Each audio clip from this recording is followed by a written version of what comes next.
And this letter is titled, Help.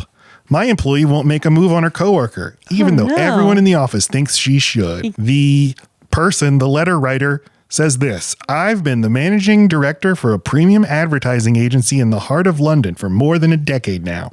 My career is stimulating, challenging, and rewarding, and I'm handsomely paid, and my company recognizes the good work I have done and will continue to do. Oh. The only problem is I have these employees who won't fuck each other. Oh, no. There's a very Christmas. There's a very talented graphic designer. Let's call her Laura, who has a not-so-secret crush, some would say obsession, with our creative director, who we'll call Clint. Mm-hmm. Everyone in the office is aware of Laura's feelings for Clint, including Clint. I have no doubt that Clint would welcome the chance to get to know Laura better, and that both would find their prospects together extremely promising, if you know what I mean. In parentheses, they'd have lots of sex. Right. But Laura just won't take the plunge. What should I do? As the boss. Should I tell Laura that everyone knows she's always writing Clint's name on pieces of paper, drawing hearts and arrows all around it? Right. Should I nudge her to make her move? Or is this none of my business? Nah. Help. Signed, Lustful in London. Lustful in London. That's an odd... He's busy though, right? And well paid and admired in his field. Doesn't sound like the job's that stimulating if you're not so stimulating. Focusing on this part a lot. Right. A lot of downtime for the employees too, for photocopying their ass, drawing hearts, whatever it is that you just said. What do you think, Jay? What do you think? Well, two letters come to mind. HR. And okay. I think that's where this is going to come down to. If they're at a premium advertising agency and he continues to try to make this happen, first of all, I'm just going to be blunt with him. I think he should stay out of it.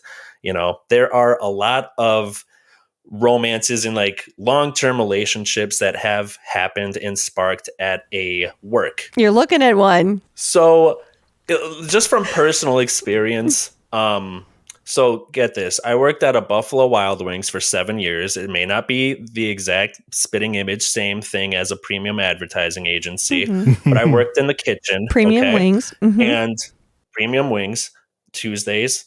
And I saw a lot of relationships happening within either the kitchen, the servers, the cashiers, people dipping into other ecosystems, you know, and it's awkward because if it doesn't work out, then you got to go to work the next day and they're there. And I was unscathed. I did not have any relationships during that process, but looking from the outside in, I saw the effect that it had on people.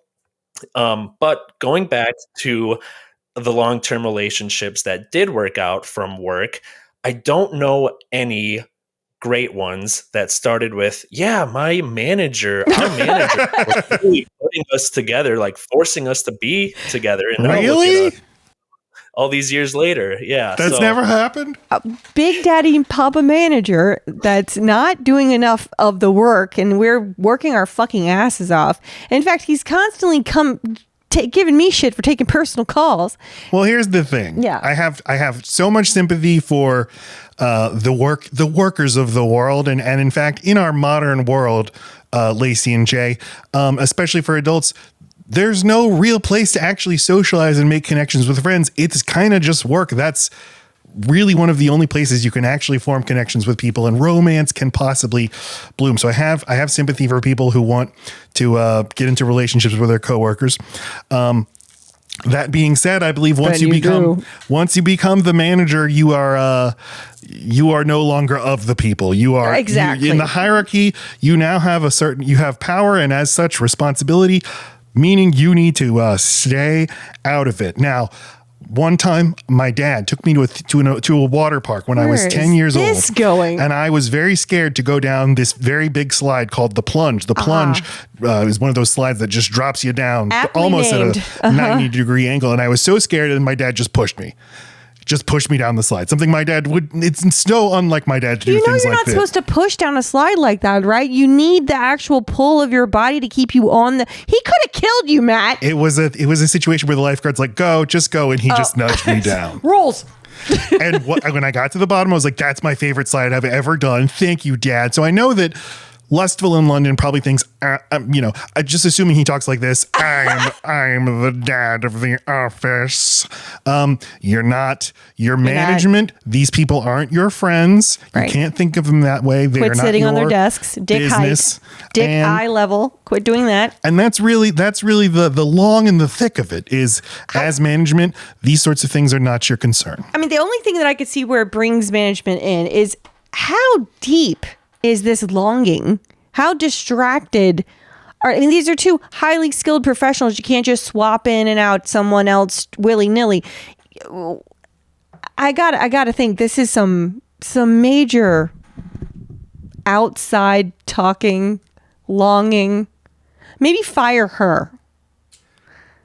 Get her out of there. Well, it's taking personal phone calls. Like all things, whether it's, I'm very against employers drug testing their employees. If they're using drugs, no love testing your employee. I see where you're going with this. If you're doing a good job at work, then it's none of your boss's business what you're doing with your personal time. You judge based on performance, and if this employee's performance is good, that also might be a reason not to upturn anything, because this might be the drive. This might be the reason she's good.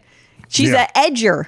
Doesn't actually want to take the plunge like your dad made you all those years ago. Exactly. She just wants to goon and look at him from far away. Oh, Clint, your name sounds like Clit. All right, what's the next letter? Well, I could speak to Laura, I would say. You can't. Okay, well, for anyone out there who secretly longs for an employee, if you're unencumbered, if they're not in a relationship, just go for it and see what happens. Like, you only live once. Unless you really like your job and you don't want Buffalo Wild Wings to be weird.